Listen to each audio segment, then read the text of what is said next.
सूरजपुर के भैयाथान में विकासखंड स्तरीय 2 दिवसीय युवा महोत्सव के समापन शनिवार के हुई। भैयाथान स्कूल में करे गए महोत्सव में युवा मन ला सांस्कृतिक गतिविधि मन से जोड़े और उनकर प्रतिभा ला निखारे और प्रोत्साहित करे बर बल दिए गई। कार्यक्रम में मुख्य अतिथि प्रदेश कांग्रेस सचिव अखिलेश प्रताप सिंह और अतिथि मन के उपस्थिति में समापन हुई। युवा महोत्सव में सुआ कर्मा लोकगीत पारंपरिक खेल के प्रतियोगिता आयोजित करे गए रही, जेमा प्रतिभागी मन के सराहना करत हुए उत्साह वर्धन बर पुरस्कार के वितरण घलो करे गई।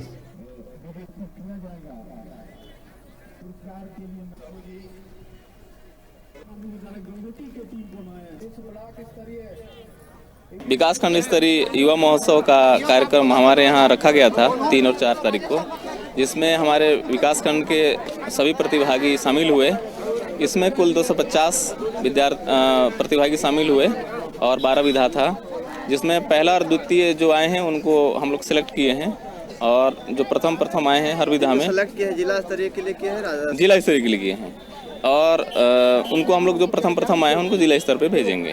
भैयाथान में जिला स्तर से पहले खंड स्तरीय युवा महोत्सव का आयोजन किया गया, जिसमें 12 संकुलों के स्कूलों के हमारे खिलाड़ी खो खो कबड्डी एवं विभिन्न 12 विधाओं में भाग लिए। इसके अलावा हमारे गांव के प्रतिभागी जो कर्मा सुआ एवं गेड़ी नृत्य आदि सभी विधाओं में भी अपना प्रदर्शन किए और यहाँ के प्रदर्शन के पश्चात पुरस्कार वितरण के पश्चात वो जो है जिला स्तरीय में भाग लेंगे। उसके बाद जो है वहाँ जो विजित होंगे वो राज्य स्तर में भाग लेंगे।